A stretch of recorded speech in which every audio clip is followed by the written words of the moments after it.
ఈ మధ్య మీరు గమనిస్తున్నారో లేదండి, ఆరోగ్యానికి సంబంధించిన ఏ ఇంటర్వ్యూలు చూసినా ప్రతి ఛానల్లో కూడాను గట్ గురించి ఎక్కువ మాట్లాడుతున్నారు. అంటే గట్ గురించి ఎక్కువ ఇంటర్వ్యూలు జరుగుతున్నాయి. గట్ అంటే ఏం లేదండి, అన్నవాహిక అంతే. నిజంగా అన్నవాహికని మనం జాగ్రత్తగా పరిరక్షించుకోవాలన్నా, దాని మీద శ్రద్ధ తీసుకోవాలన్నా మనకి నిజంగా గట్స్ ఉండాలండి. ఆ గట్స్ కనుక లేకపోతే ఏమైపోతుందంటే ఆరోగ్యం శంకరగిరి మాన్యాలు పట్టిపోతుంది అనమాట. అది మరి విచిత్రం చూడండి, అన్నవాహికకి అంటే పొట్టకి గట్ అని ఎందుకు పేరు పెట్టారు? ఇంగ్లీష్లో కొన్ని పదాలు మనల్ని ఆలోచింపజేస్తాయి. ఒకటిను ఆ లాంగ్వేజ్ అలా వచ్చేసిందండి, అంతే. చక్కటి అన్వయింపు కదా. గట్స్ ఉంటేనే మనం గట్ని కేర్ తీసుకోగలం కదా. ఒక్కటండి, మన మేధస్సు కానీ, మన ఆరోగ్యం కానీ, మన ఎనర్జీ లెవెల్స్ కానీ, లేకపోతే మన ఫేస్లో ఉన్న గ్లో కానీ గట్టి మీద ఆధారపడి ఉంటుంది అన్నది సరే వాస్తవం. కానీ గట్టి అలాగే ఉంటే ఎలాగండి? దాంట్లో అద్భుతమైన పదార్థం కనుక ఉంటే అన్నవాహిక దాన్ని పీల్చేసుకొని రక్తంగా మార్చి కదా, ప్రోటీన్ని, కార్బోహైడ్రేట్స్ని, వీటన్నిటినీ కూడాను రక్తంలో కలిపేసి బ్రెయిన్కి చేరవేస్తుంది అన్నమాట కదా. రక్త కణాలు ఆక్సిజన్ క్యారియర్సే కదా. బ్రెయిన్కి కనుక అద్భుతమైన రక్తం అందింది అంటే అద్భుతమైన శక్తి, పాజిటివ్ ఎనర్జీ బ్రెయిన్కి అందుతుందని అర్థం కదా. ఆరోగ్య రహస్యం అని ఒక వీడియో చేశాను, మీరు అందరూ చూసే ఉంటారు. దాంట్లో నేను చెప్పింది ఏంటంటే, మన పొట్టలో ఏది ఉందో మనకు తెలవాలి. మన బ్యాంక్ బ్యాలెన్స్లో ఎంత ఉందో మనకు తెలుస్తుందిగా ప్రతి నిమిషం కూడాను. అట్లాగే మన కారులో పెట్రోలు ఎంత ఉందో లేదో మనకు తెలుస్తుంది కదా. ఇటువంటి ఉదాహరణలు నేను చాలా చెప్పాను అనుకోండి. అయితే ప్రమాదం ఎక్కడ పొంచి ఉన్నదంటే, కల్తీ ప్రపంచంలో మనందరం జీవిస్తున్నామండి. ఒక విధంగా చెప్పాలంటే స్వార్థం పెరిగిపోయింది కదా. ఏ నూనె అయినా కొనండి, అది కల్తీ అయి ఉంటుంది అన్న ఒక అనుమానం మనకు వచ్చేసింది కదా. మనం కాదు కదా నూనెని మ్యానుఫ్యాక్చరింగ్ చేసేది, పెద్ద పెద్ద కంపెనీలన్నీ తయారు చేస్తున్నాయి, రకరకాల బ్రాండ్స్ అంటున్నాయి కదా. ఇప్పుడు వేరుశనగ నూనె ఉంది, అలా కొనేస్తున్నాం అంతే. మరి వేరుశనగ పప్పుని మనం మిల్లుకి తీసుకెళ్ళి మనం సొంతంగా ఎందుకు తెచ్చుకోవట్లేదు? గోధుమ పిండి ఉంది, ఆట అంటుంటారు కదా, రకరకాల బ్రాండ్స్ వచ్చాయి. ఆ నీళ్ళల్లో తడిపేసి పిసుకుతూ ఉంటే ఒక విధమైన జిగట గమ్ పదార్థం బయటకు వస్తున్నది. ఎందుకు వస్తున్నది మనకు తెలియదు. అది కంపెనీల యొక్క స్వార్థంతో మానవాళి బలైపోతున్నది. కాబట్టి ఎక్కడ చూసినా కల్తీ ఉందండి, కల్తీ ఉంది. కాబట్టి నేను ఆరోగ్య రహస్యం అనే వీడియోలో ఏం చెప్పానంటే,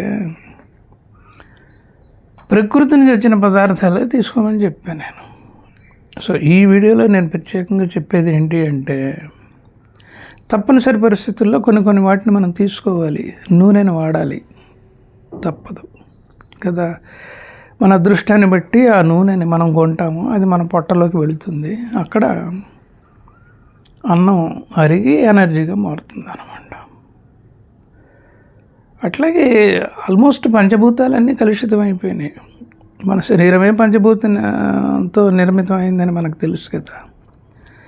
కాబట్టి కొంచెం జాగ్రత్తలు తీసుకోవాలండి, కొంచెం జాగ్రత్తలు తీసుకోవాలి. 50 దాటంగానే మనం అడ్డం పడిపోయామనుకోండి, సంసారం ఏం కావాలి? ఎదుగుతున్న పిల్లలు ఏం కావాలి కదా. కాబట్టి ప్రకృతి నుంచి వచ్చిన పదార్థాన్ని నేరుగా తీసుకుంటే బెటరు. అప్పుడు మన గట్టు బాగుంటుంది. అంతేగాని ఏది పడితే అది తినేసి 10th క్లాస్ తప్పిన వాడు కూడాను, ఏమాత్రం చదువుకోని వాడు కూడాను, వాడికి క్యాలరీ అంటే తెలియదు, కెలోరిఫిక్ ఫుడ్ అంటే తెలియదు, వాడు ఏదో చేసేస్తూ ఉంటాడు, మనం ఏదో హుషారుగా తినేస్తూ ఉంటాం. అంటే అతన్ని కించపరచాలని కాదు, కానీ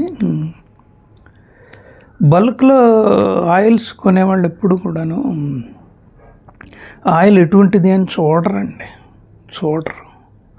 చాలా చోట్ల నేను గమనించింది, చాలామంది చెప్పింది ఏంటంటే 4-5 రోజులు ఒకే ఆయిల్ని వాడేస్తారు.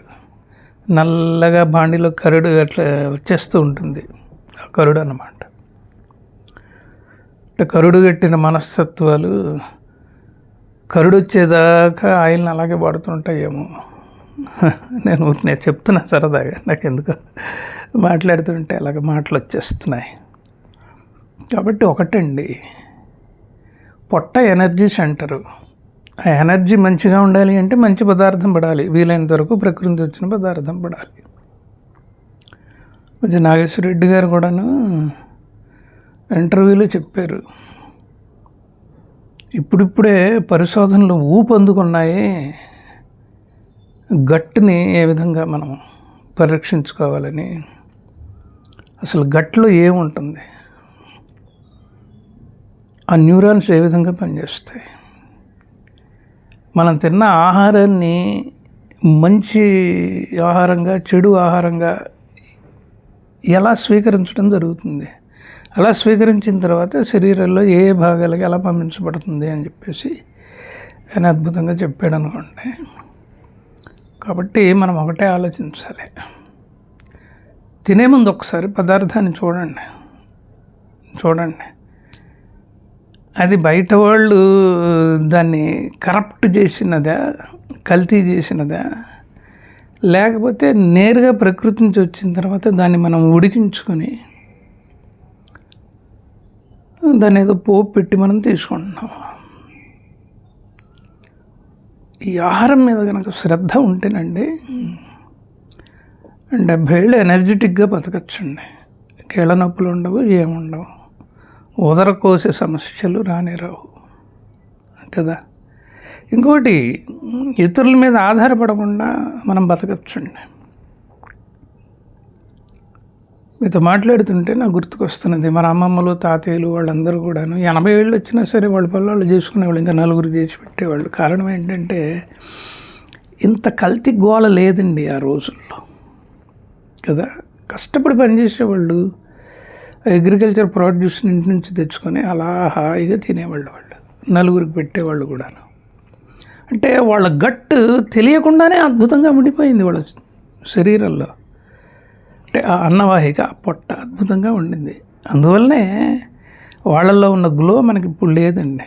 ఈ పౌడర్లు ఏందో రాస్తున్నాం కదా మనం, లేదు. 80 ఏళ్ళ అమ్మమ్మ కూడాను హాయిగా బావిలో నీళ్లు తోడిన దృశ్యాలని నేను కన్నానండి, నేను చూశాను. ఎందుకు ఆ ఎనర్జీ వస్తున్నది వాళ్ళకి, ఇప్పుడు మనకి ఎందుకు రావట్లేదంటే అప్పుడున్న ఆరోగ్య రహస్యం వేరండి. సరే, ఇప్పుడున్న ఆరోగ్య దౌర్భాగ్యం వేరు. సీరియస్గా తీసుకోవాలి ఈ విషయాలన్నింటినీ, మనం చాలా సీరియస్గా తీసుకుంటే తప్ప మనం ఆరోగ్యంగా ఉండలేము. ప్రతిదీ షాప్కి వెళ్ళి కొనుక్కోవాల్సిందే నేను కాదంటల్లా. ఈ యొక్క వ్యాపార ప్రపంచం మనల్ని మనలాగా ఉండనివ్వకుండా కుట్ర పన్నుతుందండి, స్వార్థం కోసం, స్వలాభాల కోసం. అన్ని రంగాలు కూడా అంతే. ఎవడు ఊరికినే బిజినెస్ చేయడండి, వాడు డబ్బులు కూడబెట్టాలి, అంతే కదా. రకరకాల మోసాలు జరుగుతున్నాయి.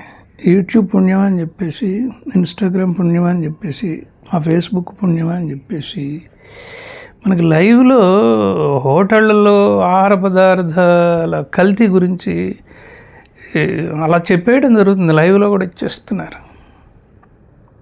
కాబట్టి ఏదో వయసులో ఉన్నాం కదా అని చెప్పేసి అలాగ తినేస్తే దాని పని అది ఎప్పుడు చూపెట్టదండి.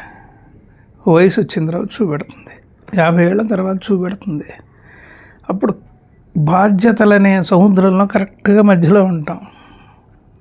మనల్ని నమ్ముకొని వచ్చిన పిల్లలు, భార్య, భర్త వీళ్ళందరూ కూడాను మన వల్ల ఇబ్బంది పడతారు. మన ఆరోగ్యం చెడిపోతే ఏముందండి? కుటుంబం అనే సౌధంలో ఆ మధ్యలో ఉన్న స్తంభం విరిగిపోయినట్టుగా. కాబట్టి కొంచెం సెల్ఫ్ కంట్రోల్ ఉండాలి ఆహారం విషయంలో. బయటకి వెళతారు దాబాలకి, ఆలోచించండి. దాన్ని చూస్తుంటే మీకు తెలుస్తూ ఉంటుంది, వాడికి ఏమి నూనె వేసాడో ఏంటో, పేరుకుముడుగు రుచిగా ఉంది, ఇది నా పొట్టలో పోయి ఎంత విధ్వంసం క్రియేట్ చేస్తుందో ఏమో అని చెప్పేసి. దాంట్లో ప్రకృతి నుంచి వచ్చిన పదార్థం చాలా తక్కువగా ఉంది, అందువల్లనే అది రుచికరంగా ఉంది. అంతేనండి. క్యారెట్ తినండి, బీట్రూట్ తినండి, అట్లాగే చిలకడ దుంపలు తినండి. ఇవన్నీ కూడా మన శరీరాన్ని బ్రహ్మాండంగా పరిరక్షిస్తాయండి. ముఖ్యంగా నేను చెప్తున్నాను కదా, కీళ్ళ నొప్పులు రావు. అందువలన మనం ఎంత దూరమైనా నడవగలుగుతాం. ఆలోచన చేయండి. కల్తీ ప్రపంచంలో జీవిస్తున్న మనము రుచికి లోబడిపోయి ఏది పడితే అది తినేస్తే మన ఆరోగ్యం కాదు, మన కుటుంబ ఆరోగ్యం కూడాను చెడిపోతుంది కదా. కుటుంబ వాతావరణం, కుటుంబంలో ఉన్న సామరస్యం కూడా చెడిపోతుంది కదా. ఆలోచించండి. తినండి. వీడియో ఎంతకంటే ఏం లేదు. సరే, నా ఛానల్కి సబ్స్క్రైబ్ చేయండి, చాలామందికి షేర్ చేయండి. అందరూ చెప్పినట్టుగానే చెప్తున్నాను నేను. బెల్ ఐకాన్ ఉంటుంది నొక్కండి, లైక్ బటన్ ఉంటుంది నొక్కండి. నేను రిటైర్డ్ పెన్షనర్ని కదా, ఏదో పుస్తకాలు చదువుతున్నాను, నోట్స్ రాసుకుంటున్నాను, వీడియోలు చేస్తున్నాను. నేను ఫ్రీగానే ఉంటాను. నా వీడియోలు చాలా ఉన్నాయి, దగ్గర 698 వీడియోలు ఉన్నాయి. ఇంకా 2 చేస్తే 700 వీడియోలు అయితే కిరణ్ గారితో మాట్లాడతాం అని అనుకున్నారనుకోండి, హాయిగా మాట్లాడండి, ఇబ్బంది ఏముంది. నాకు తోచింది నేను చెప్తాను. నా ఫోన్ నెంబర్ 9491063089. నమస్కారం.